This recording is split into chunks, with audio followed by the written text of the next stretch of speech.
Menanggapi kemarin sidangnya Rasman Mahmud Faris kan menjadi kontroversi di tengah masyarakat ya. Abang selaku dari Ketua Umum Organisasi Advokat Periode 1, bagaimana tanggapannya Bang?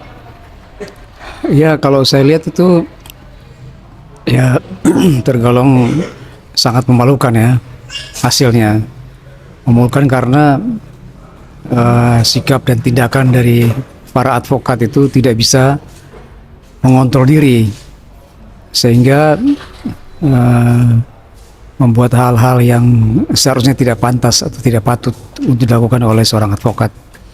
Apalagi dalam suasana dalam persidangan, masih dalam ruang sidang, seharusnya bisa menahan diri. Khususnya Bang Rasman dan tim hukumnya harusnya bisa menahan diri. Karena protes yang dilakukan itu sudah betul. Tetapi aksi selanjutnya itu yang menurut saya sepertinya kurang pantas. Apalagi teriak-teriak gitu. Teriak-teriak, pukul-pukul meja, itu seharusnya dihindari yang seperti itu sebenarnya. Nasib Bang Rasman sendiri bagaimana dengan adanya aksi dia seperti di persidangan kayak gitu? Kan Abang tadi kan cukup memalukan ya. Apakah akan ada potensi untuk pemberhentian atau gimana?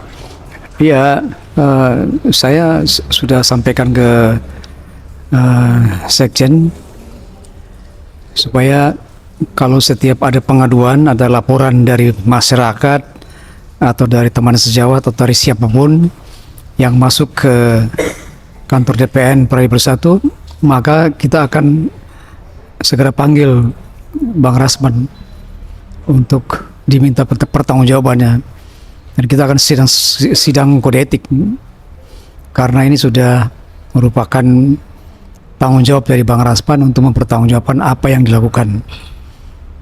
Jadi kita tunggu saja.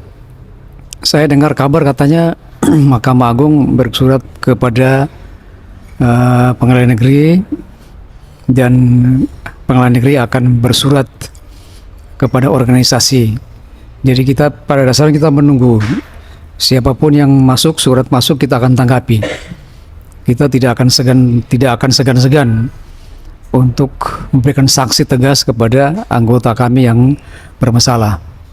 Nah Bang, itu tidak hanya di ruang persidangan ya, bahkan waktu pada saat di KY atau MA juga mengeluarkan internasional yang tinggi gitu Bang. Kayak secara masih emosional itu yang gimana Bang? Memang dalam satu sisi saya memahami apa yang dirasakan oleh Bang Rasman sama tim hukumnya. Mereka sangat kecewa karena apa yang diminta kelihatannya tidak digubris oleh majelis hakim. Tapi sebagai seorang advokat yang berpengalaman, yang senior, yang sudah banyak malang melintang di pengadilan, seharusnya harus bersikap lebih santun, lebih tenang, menguasai diri. Jadi nggak perlu berteriak-teriak, apalagi sampai berteriak-teriak di pengadilan, di Komisi Yudisial barangkali, atau di Mahkamah Agung, atau mungkin di DPR. Saya kira itu sebetulnya kurang wise lah. Lebih tepat salurkan pada tempatnya. Kalau sudah bersurat ke Komisi Yudisial, maka kita tunggu prosesnya. Jadi nggak perlu teriak-teriak Bang Rasman, nggak perlu. Menurut saya nggak perlu teriak-teriak. Saya bisa merasakan apa yang dirasakan Bang Rasman. Sangat kecewa, ya. Mungkin juga sudah mulai frustrasi barangkali atau enggak. Tapi itulah proses hukum. Jadi kita sabar. Jadi nggak perlu berkoar-koar sebetulnya Bang. Gitu. Nah, seharusnya dia bagaimana sih Bang dalam menghadapi itu? Pas sebelumnya Abang udah pernah memberikan ultimatum nggak, pengarahan gitu? Ya, pada pemeriksaan awal yang pertama itu kita sudah periksa Bang Rasman, dan memang bukti-buktinya tidak cukup untuk kita proses ke Dewan Kehormatan. Karena memang alasan-alasan Bang Rasman yang masuk akal, sehingga kita nggak melanjutkan ke sidang kehormatan. Tapi kalau sekarang ini kita melihat kalau Bang Rasman sudah lepas kontrol semacam ini, sangat emosional. Nah ini saya pikir ini kita perlu evaluasi. Nah itu sebabnya kita tidak akan segan-segan kalau ada laporan masuk, ada pengaduan masuk ke DPN Periode 1, maka kita akan tanggapan, kita berikan tanggapan. Artinya kita tidak akan membiarkan advokat kita melakukan hal-hal di luar dari yang seharusnya. Harusnya prinsip seperti seorang official media itu harus dipertahankan, bermartabat, marwahnya harus dijaga, tutur katanya dijaga, sikapnya dijaga. Tapi kalau kita berteriak-teriak seperti ini justru kita sebenarnya sedang mempermalukan diri kita sendiri. Nah, oleh karena itu saya minta kepada Bang Raspan dan tim hukumnya untuk lebih tenang, menguasai diri. Boleh kita berpendapat, boleh kita berkomentar, boleh kita merespon. Tapi responnya ada tempatnya, pada tempatnya, waktu yang tepat, orang yang tepat. Jadi saya pikir jangan kita seperti orang yang bukan advokat, yang tidak bisa memberikan contoh dan teladan dalam beraksi. Begitu Bang.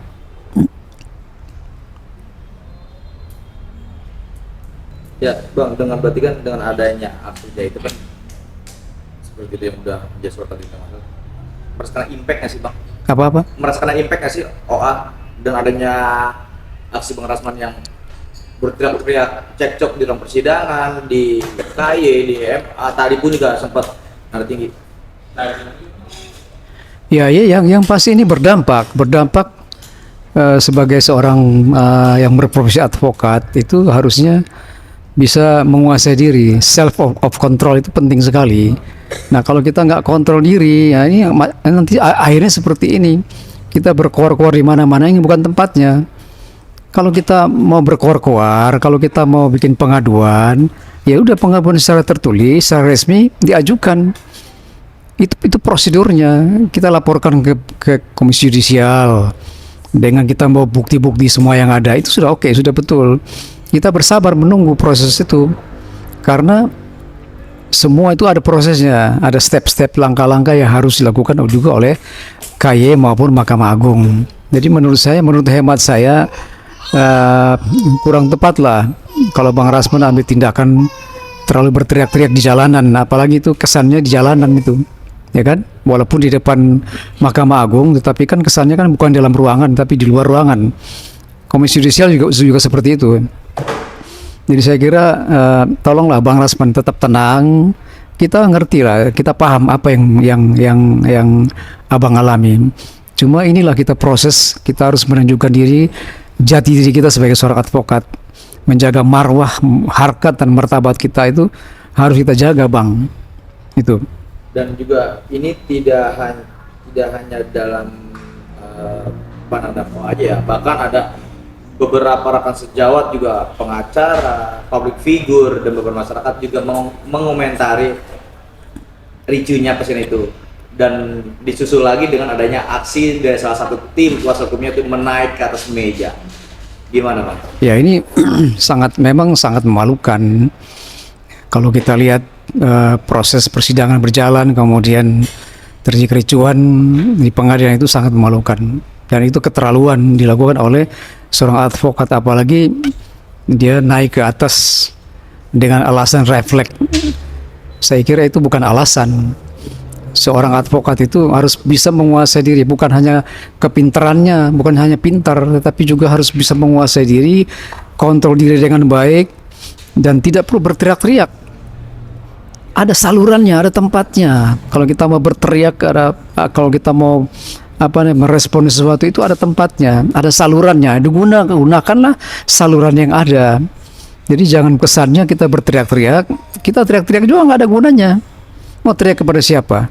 Teriak malah diliput oleh media. Jadi kita seolah-olah kita teriaknya kepada media, bukan teriak kepada yang orang yang tepat, istilahnya begitu. Nah, jadi saya kira ini sangat berdampak untuk organisasi advokat, juga berdampak ini. Ini dengan tindakan semacam ini seolah-olah kita tidak bisa membina. Padahal kita sudah kasih pembinaan, kita sudah memberikan peringatan supaya advokat kita jaga diri baik-baik, ngomong yang tepat, waktunya yang tepat, dan tempat yang tepat. Jadi kita nggak bisa sembrono, ngomong-ngomong sembrono seperti begini. Itu Bang. Berarti ada kemungkinan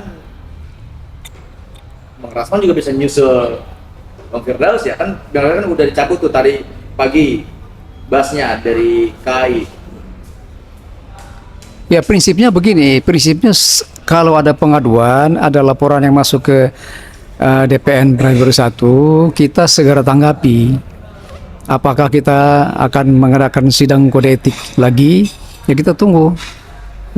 Siapa yang memberikan laporan atau pengaduan membawa bukti-bukti semua, dan itu prosesnya seperti itu. Kita bukan otoriter. Kita akan berikan kesempatan kepada yang bersangkutan untuk membela dirinya. Jadi kita nggak main otoriter, main apa namanya, main putusin aja, langsung main pecat. Kita ini organisasi terhormat, nggak boleh kita main pecat-pecat tanpa prosedur. Jadi harus yang bersangkutan itu kalau memang ada indikasi melanggar etika, dia harus diproses. Prosesnya ada step-step langkah-langkahnya. Jadi harus sidang, dan yang bersangkutan sekali lagi harus diberikan kesempatan untuk membela diri. Jadi tidak bisa kita serta-merta main pecat sebetulnya. Itu menurut saya kurang tepat. Kita nggak mau begitu. Kita mau supaya orang yang bermasalah diberikan kesempatan untuk membela diri juga. Itu namanya proses persidangan kode etik begitu. Bang, terjadinya pemecatan atau pemberhentian basnya dalam advokat itu ada berapa tahap sih Bang? Kan tadi kan abang katakan adanya yang ngelapor ya. Selain itu apalagi Bang, bukti-bukti yang menjurus?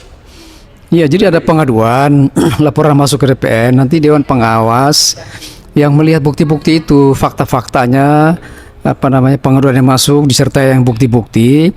Kalau Dewan Pengawas mengatakan bahwa ada cukup bukti untuk diteruskan ke Dewan Kehormatan, maka Dewan Pengawas ini meneruskannya ke Dewan Kehormatan untuk diperiksa sidang kode etik. Dan orang yang melaporkan itu, si pelapornya harus ada hadir juga untuk memberikan isi gugatannya disertai dengan bukti-bukti. Ada bukti saksi, ada bukti surat atau bukti apapun, bukti-bukti dia hadirkan dalam persidangan itu. Jadi harus melalui satu persidangan sama seperti pengadilan juga. Namanya sidang kode etik. Di situ diberikan kesempatan kepada yang bersangkutan untuk membela dirinya. Jadi itu semua akan diperiksa oleh Majelis Kehormatan. Nah menurut abang gimana Bang yang udah heboh sekarang ini? Ya tetap kita akan laksanakan seperti itu kalau ada pengaduan yang masuk. Berarti saat ini menunggu pengaduan dulu ya?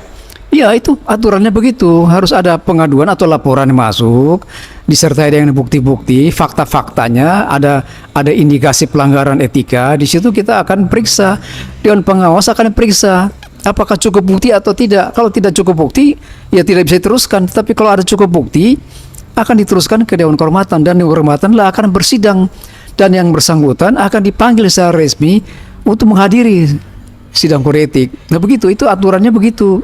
Nah Bang, tapi ini kan udah viral Bang ya di semua sosial media.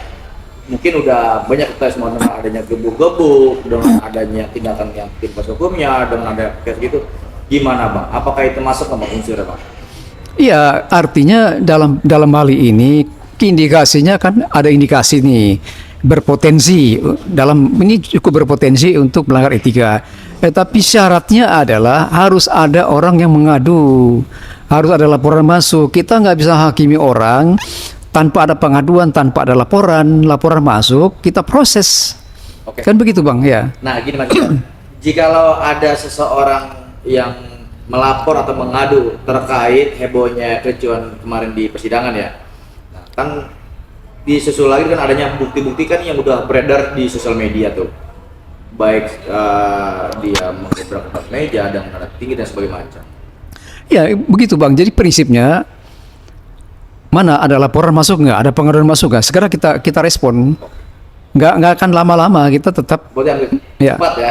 Cepat ya. Kalau memang ada pengaduan laporan masuk. Nah juga kabarnya Bang, MA juga meminta ke PN Jakarta Utara untuk melaporkan Bang Rasman Bang dalam menentukan sikap. Gimana? Ya itu dalam press release saya dengar juga bahwa Mahkamah Agung akan bersurat kepada PN, akan melaporkan. Jadi itu urusan PN, kita tunggu. Ya apakah nanti terbukti atau tidak, bukti-bukti yang ada, fakta-fakta hukum yang ada, itu kita akan lihat apakah memang Bang Raspan dan teman-temannya ini, para tim hukumnya, apakah juga bisa dikategorikan sebagai pelanggaran hukum. Nah, itu kita akan lihat. Itu pasti proses persidangannya harus kita tunggu. Nah, untuk Abang sendiri selaku sebagai ketua umum dari Perindo Bersatu ya, ada Bang bentuk pengaduan dari instansi? Sampai saat ini kita belum ada pengaduan secara resmi ya. Dan kita menunggu ada masyarakat siapapun yang merasa dirugikan, atau para advokat yang merasa dirugikan, atau siapapun yang merasa dirugikan, silakan. Kalau ada laporan, kita segera proses, kita nggak akan lama-lama. Nah, ini menunjukkan bahwa kita bertanggung jawab untuk melakukan sidang kode etik kalau ada pengaduan atau laporan masuk. Bang, isunya benar Bang, katanya PN itu akan mengirimkan surat ke organisasi advokat terhadap perilakunya. Siapa? Isunya benar nggak dari PN mengirim imbauan atau surat ke organisasi advokat Perindo Bersatu terkait tindakan atau aksi yang mengeraskan pada saat persidangan? Benar? Ya, sampai saat ini belum ada surat yang masuk. Karena itu kan kita cuma dengar konferensi pers dari Ikatan Hakim Indonesia, kemudian dari Mahkamah Agung. Jadi kita menunggu kalau memang ada surat yang masuk dari Pengadilan Negeri, maka kita akan segera respon. Kita tidak akan tahan lama-lama, kita akan bertanggung jawab, dan semua orang sama di mata hukum. Kalau dia bersalah, kita hukum seberat-beratnya sesuai dengan tingkat kesalahannya, termasuk kode etiknya. Nah, ini menunjukkan bahwa persoalan ini terlalu banyak yang ada jadi masalah. Masalahnya bukan masalah besar, masalahnya masalah kecil. Masalah kecilnya adalah bagaimana kita mempersatukan organisasi advokat ini. Nah, ini saya dengar katanya itu Bang Firdaus sudah sudah keluar ya atau dipecat dari KAI ya. Dipecat dari KAI, kemudian kalau nggak salah sudah masuk kepada anggota dari salah satu OA yang baru. Ya kan? Itu sah-sah saja, silakan. Tapi menurut saya kalau kita melihat kondisi semacam ini memperlihatkan bahwa organisasi advokat Indonesia ini sudah sangat mendesak untuk dibentuknya yang namanya Dewan Pengawas Advokat Indonesia, atau apapun namanya, Komisi Nasional Advokat Indonesia, atau apapun namanya, itu sudah sangat mendesak. Supaya apa? Supaya para advokat yang indikasinya melanggar etika itu bisa disidang dengan lembaga yang tepat, dengan komisi advokat yang tepat, supaya ketika dia sudah dijatuhkan hukuman misalnya, ya dia nggak bisa kemana-mana lagi. Itu kalau begini caranya kan dia dipecat yang satu, dia lari ke yang lain. Nah, ini kesempatan ini menunjukkan bahwa ada masalah yang sedang terjadi di organisasi advokat, dan OA yang ada ini menunjukkan bahwa ini kita punya masalah besar ini yang harus kita selesaikan, begitu. Bang Rasman bersama timnya kan datang ke KY dan KMA dengan menggunakan baju toga. Sebenarnya tuh gimana sih Bang, sah-sahnya nggak sih Bang baju toga itu digunakan di luar persidangan? Memang baju toga itu kan atribut. Itu atribut sebagai seorang advokat yang sudah sah secara hukum untuk melengkapi dirinya untuk persidangan. Jadi sebetulnya untuk memakai toga itu khususnya untuk identitas dalam persidangan sebenarnya. Jadi kalau menurut saya, kalau Bang Raspan dan kawan-kawan menggunakan toga menuju ke Komisi Yudisial, menuju ke Mahkamah Agung, ya itu urusan pribadi. Tapi kalau menurut saya atribut itu digunakan untuk memperlihatkan kita sebagai identitas kita sebagai advokat, dan penggunaannya atau manfaatnya adalah digunakan di dalam persidangan. Ketika dalam persidangan kita menggunakan namanya atribut sebagai seorang advokat. Tapi kalau di luar persidangan kita masih menggunakan itu, yaitu urusan pribadi. Jadi kita nggak bisa menghakimi juga, itu urusan pribadi. Mungkin Bang Rasman mau memperlihatkan bahwa beliau ada seorang advokat yang akan berkunjung ke Komisi Yudisial, berkunjung ke Mahkamah Agung. Ya, saya kira itu sah saja. Tapi manfaatnya adalah apa sebetulnya? Jadi manfaat dari atribut itu sebetulnya dipergunakan sebagai seorang advokat ketika dalam persidangan, supaya dia menunjukkan diri sebagai identitas dia sebagai seorang advokat. Tapi kalau dia di luar persidangan dia mau gunakan, ya itu sudah masuk urusan pribadi. Jadi kita nggak bisa hakimi. Tapi manfaatnya menurut saya tidak bermanfaat sebetulnya. Manfaatnya adalah digunakan pada saat persidangan. Melihat dari sikap hakim kemarin gimana Bang? Dan juga kan tadi ada statement ya dari tim kuasa hukum Bang Rasman mengatakan pemicu kericuhan itu pada hakim. Gimana tanggapan Abang sebagai ketua umum organisasi advokat? Ya itu bisa aja, boleh-boleh aja, sah-sah aja. Tim penasihat hukum mengatakan seperti itu karena mereka yang bersidang dan yang merasakan.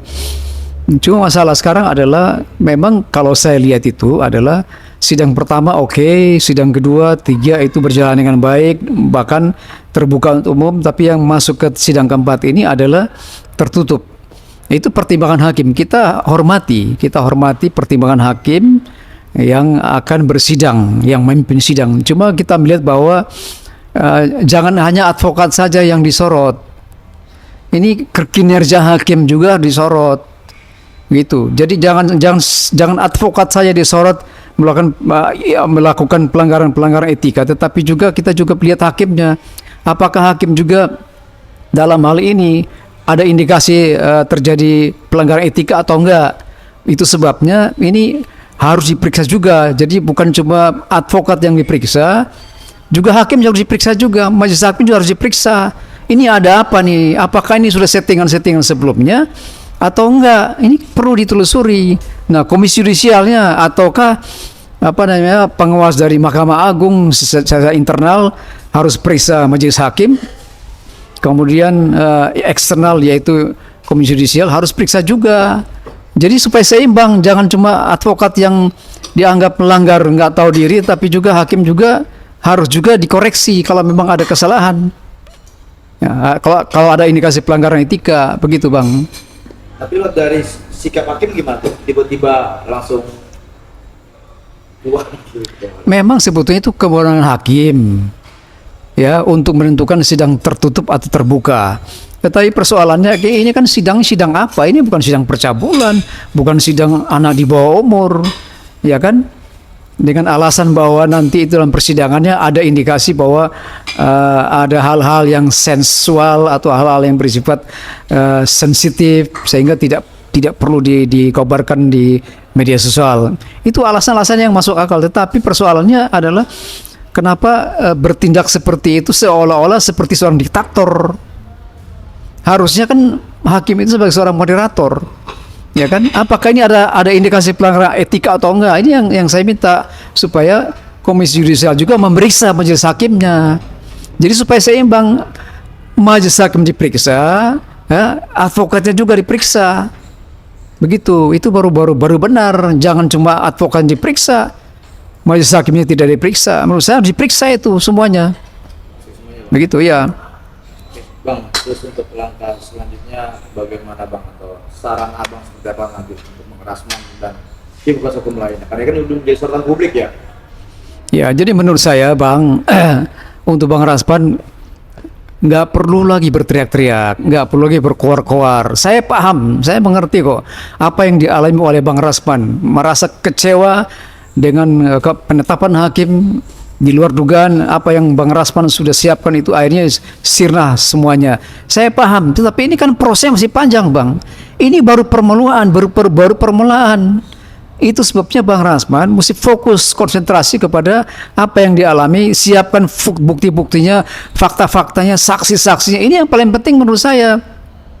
Daripada berkoar-koar di luaran, itu yang akhirnya tidak ada tanggapan apapun. Nggak ada yang tanggapi nanti. Malah membuat orang membuat hakim, membuat jaksa dan penegak hukum yang lain merasa tidak simpati lagi sama kita.